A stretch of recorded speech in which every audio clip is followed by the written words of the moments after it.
नमस्कार, मैं हूं मनविंदर। एमबीएन नेटवर्क पे आप सभी लोगों का बहुत स्वागत है। जब से शीश महल की इन्वेंट्री सार्वजनिक हुई है, सबके सामने आई है, तब से पीडब्ल्यूडी की भी शामत आई हुई है। अब पीडब्ल्यूडी ने जो रिपोर्ट दी है, उसमें बहुत सारे चौंकाने वाले खुलासे हुए हैं। किस हालत में 2022 में शीश महल को हैंडओवर किया गया था, तब और आज के सीन इतने बदले हुए क्यों हैं? एक और बात समझने की है कि जिंदा कौमें 5 वर्ष तक इंतजार नहीं करती हैं। लेकिन देखिए, दिल्ली की जनता ने तो कितना सहन कर लिया, कई गुना। तो क्या अरविंद केजरीवाल का शीश महल ही केजरीवाल और आम आदमी पार्टी की बर्बादी का कारण बनेगा? अब ये सवाल इतना अहम क्यों हो गया है? और ऐसी हालत में आम आदमी पार्टी क्या दिल्ली पर अपनी मजबूत पकड़ कायम रख सकेगी? क्या दिल्ली में भाजपा और दूसरे दलों के लिए अब सत्ता तक पहुंचने की संभावनाएं बढ़ गई हैं? इसी को समझते हैं दोस्तों। आगे बढ़ने से पहले आपसे मेरा वही निवेदन, वही आग्रह, चैनल को सब्सक्राइब कर लीजिए। कंटेंट अगर पसंद आ रहे हैं तो लाइक जरूर कीजिए, कमेंट भी कीजिए, क्योंकि आपके कमेंट मेरे लिए बहुत मायने रखते हैं। सभी राष्ट्रवादी नेशनलिस्ट चैनल के प्रति अपना स्नेह सपोर्ट बनाए रखिए। तो केजरीवाल की मुश्किलें अब इतनी ज्यादा बढ़ चुकी हैं कि उन्हें नींद नहीं आती है, उनकी नींद उड़ चुकी है। एक के बाद एक खुलासे हो रहे हैं। पहले देखिए, ये जो खुलासे हो रहे हैं, इसके पीछे की भी वजह है, आपको समझ में आ रही होगी। चलिए पहले दिल्ली विधानसभा में नेता विपक्ष विजेंद्र गुप्ता को सुन लेते हैं। इन्होंने ये वीडियो अपने ट्विटर हैंडल पे शेयर किया है। जरा इस वीडियो को देख लेते हैं। से हुआ है तब से केजरीवाल के भ्रष्टाचार की परत दर परत एक एक चीज सामने आ रही है। अभी तक इस पूरे मामले में जो इन्वेंट्री 2024 में उनके खाली करने के बाद जो आई थी, उसको ये माना जा रहा था कि ये करोड़ों रुपए का जो सारा सामान है, लाव लश्कर है, जो ये टॉयलेट है, ये जो महंगे टीवी है, और यहाँ तक कि गोल्ड प्लेटेड, गोल्ड से का कम्बोर्ड और गोल्ड का वॉश बेसिन तक सामने आया है। लेकिन जब हमने देखा कि अप्रैल 22 जब उनको ये प्रॉपर्टी हैंडओवर की गई थी नए सिरे से बनाकर शीश महल, उस समय जो इन्वेंट्री है पीडब्ल्यूडी की वो बहुत कम है। जैसे कि जिम का एक भी इक्विपमेंट उसमें दिखाई नहीं दे रहा। लेकिन 2024 में जो शीश महल में एक सेकंड फ्लोर पर एक बहुत लग्जूरियस जिम लगाया गया, 28 लाख रुपए के टीवी लगाए गए और सोने का कम्बोर्ड और सोने का वॉश बेसिन वो लगाया गया। ये सब कहां से आया? क्योंकि तो आप गौर कीजिए कि ये जो सवाल उठा रहे हैं, बड़ा वाजिब सवाल है कि ये कहां से आया।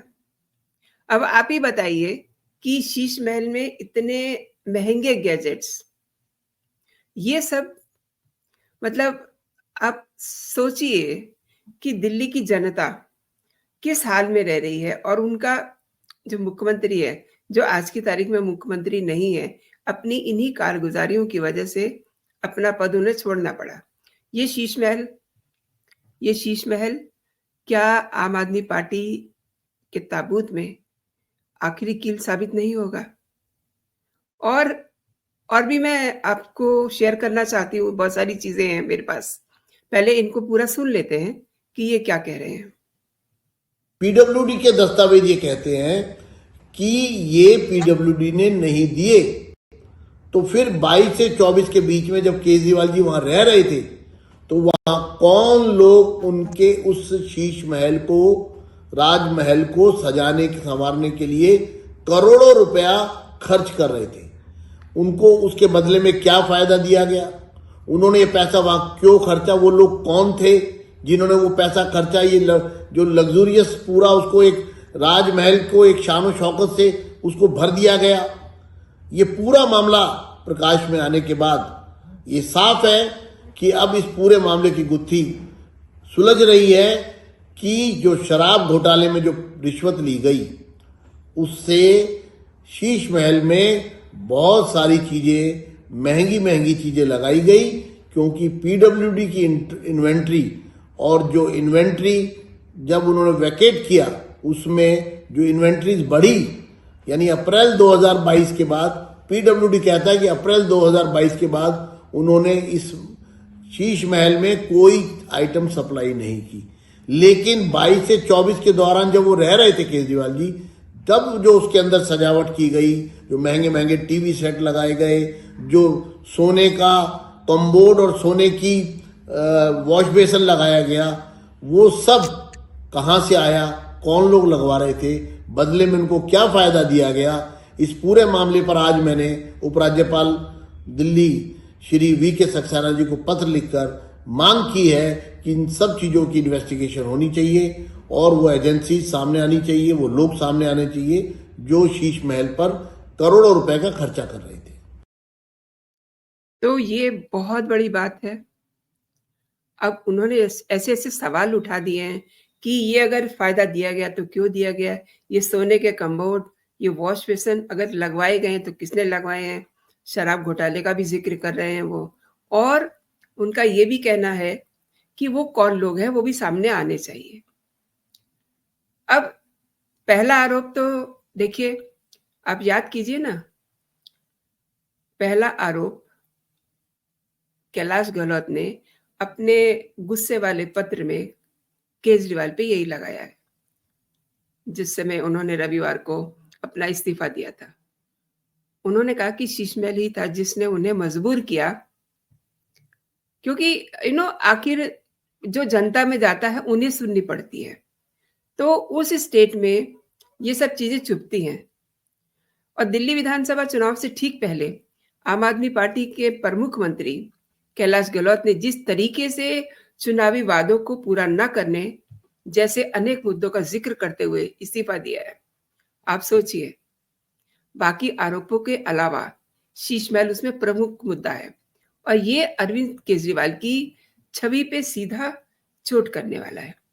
दिल्ली के विकास की बजाय आम आदमी पार्टी सरकार का सारा समय केंद्र की सरकार के साथ लड़ने झगड़ने में बीतता रहा। इस बात का भी जिक्र किया है इस्तीफे में, मैंने आपको 2 वीडियो में बताया ये सब बातें। लेकिन आप देखिए कि अभी अभी आपने सुना विजेंद्र गुप्ता ने क्या कहा, उनका रीजन क्या है। ऑब्वियसली गहलोत जो इस समय केजरीवाल के धागे खोल रहे हैं, ये सब चीजें जो विजेंद्र गुप्ता बता रहे थे, ये सब अब कैलाश गहलोत केजरीवाल के पूरे धागे खोल रहे हैं, अच्छा से उनके बक्कल उतार रहे हैं। सब अंदर के भेद बाहर आएंगे धीरे धीरे, देखिएगा। एंड अभी बहुत कुछ आपको सुनने को देखने को मिलेगा। अरविंद केजरीवाल, माय गॉड, मतलब एक सामाजिक कार्यकर्ता अन्ना हजारे के साथ भ्रष्टाचार के खिलाफ एक बड़ा आंदोलन शुरू करके उन्होंने अपनी इस पार्टी का गठन किया है। लेकिन देखिए, मतलब उनके दूसरे मंत्री ही नहीं, खुद भी वो जेल गए हैं, जेल यात्रा करके आए हैं। अनेक मतभेदों, विवादों और केजरीवाल के अहंकार, गलत नीतियों के चलते पार्टी के कई दिग्गज नेता, आप जानते ही हैं, उनसे दूर होते चले गए।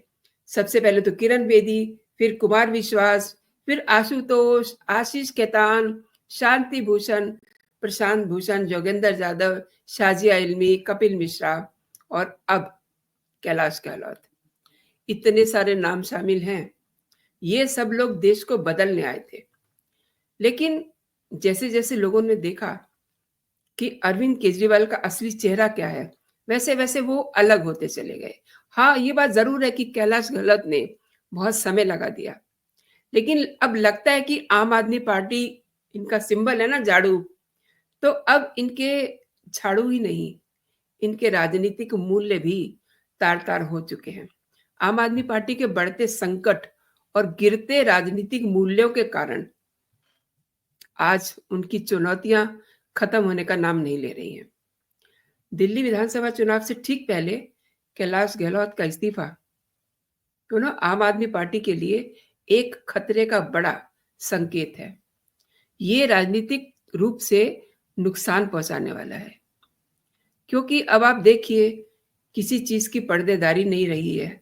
ये जो अभी मैंने आपको सोने के कम्बोर्ड और वॉश बेसन जो विजेंद्र गुप्ता दिखा रहे थे, अब ये सब चीजें कैसे निकल के आ रही हैं? सोचने की बात है।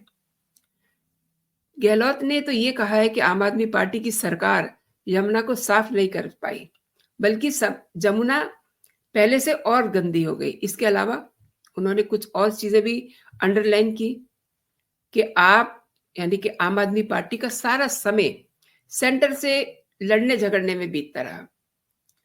भले ही अब आप देखिए, ये भी कह सकते हैं कि आम आदमी पार्टी कैलाश गहलोत की इन बातों को ये कह करके खारिज कर सकती है और कर भी रही है कि अब वो भाषा भाजपा की बोल रहे हैं। और ये भी कहा जा सकता है कि गहलोत पर इंडी सीबीआई का दबाव बना हुआ था, लेकिन ठीक है, गहलोत के खिलाफ ईडी और इनकम टैक्स के कई मामले चल रहे थे। कैलाश गहलोत पर ईडी का इनकम टैक्स की रेड भी हो चुकी है, जांच का सामना कर रहे थे वो। लेकिन सबसे बड़ा सच ये है कि आम आदमी पार्टी की जनता के साथ जो एक रिलेशनशिप होती है ना न्याय की, वो नहीं बन पाई। अब केंद्र सरकार से बात बात पे झगड़ा मोल लेने के लिए दिल्ली सरकार जानी जाती है। इतनी ज्यादा आपस में इनकी खींचतान हो गई है कि जो दिल्ली के लोग हैं उनकी समस्याएं तो न जाने कहाँ गुम हो गई हैं। हमेशा ही केंद्र सरकार और भाजपा को दोषी ठहराया है आम आदमी पार्टी के नेताओं ने, चाहे वो मामला कुछ भी हो। दोष हमेशा केंद्र सरकार पे जाएगा, रेदर नरेंद्र मोदी जी और अमित शाह पर जाएगा।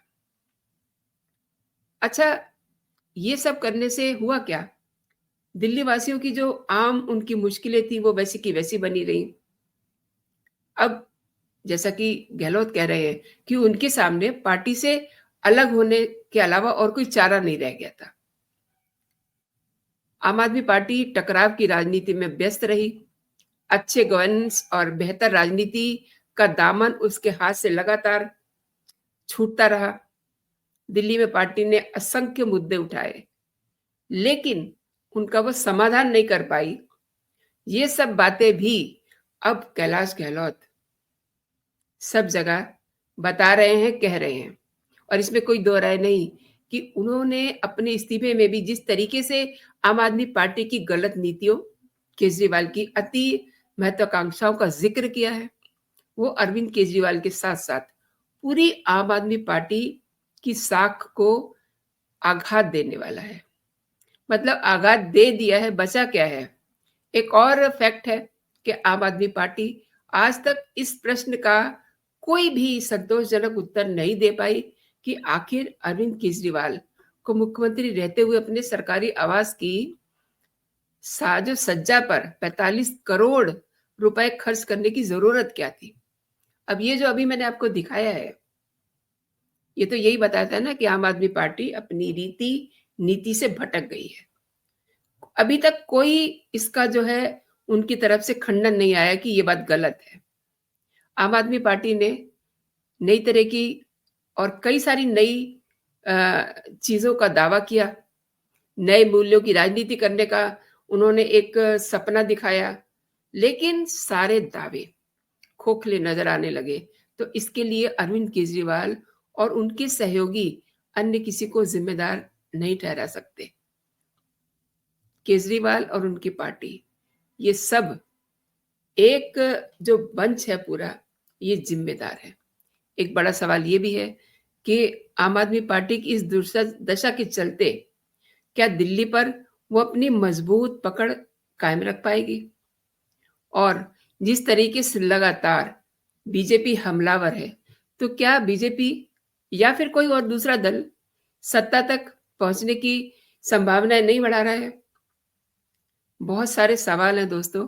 अभी तक पूरी पार्टी अरविंद केजरीवाल पर फोकस है। अब वो भले ही जो है उनकी पार्टी एक तरीके से एनजीओ की तरह काम कर रही है, जिसका बस एक पावरफुल डायरेक्टर होता है। बस वो डायरेक्टर जैसे डायरेक्ट करेगा वैसे ही पार्टी चलेगी। लेकिन राजनीतिक पार्टियां ऐसे नहीं चलती हैं, उनमें कुछ करके दिखाना पड़ता है, उसमें अनुशासन होता है, बहुत सारी चीजें होती हैं। लेकिन आम आदमी पार्टी में ऐसा कुछ नजर ही नहीं आता।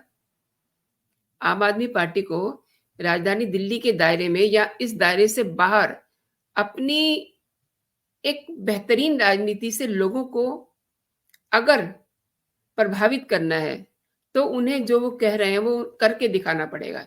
लेकिन जो कहना है वो करना है, ये तो केजरीवाल की हैबिट ही नहीं है। आम आदमी पार्टी के जीवन में सत्य अगर आप खोजते रहेंगे ना महीनों तक, तो आपको मिलेगा नहीं।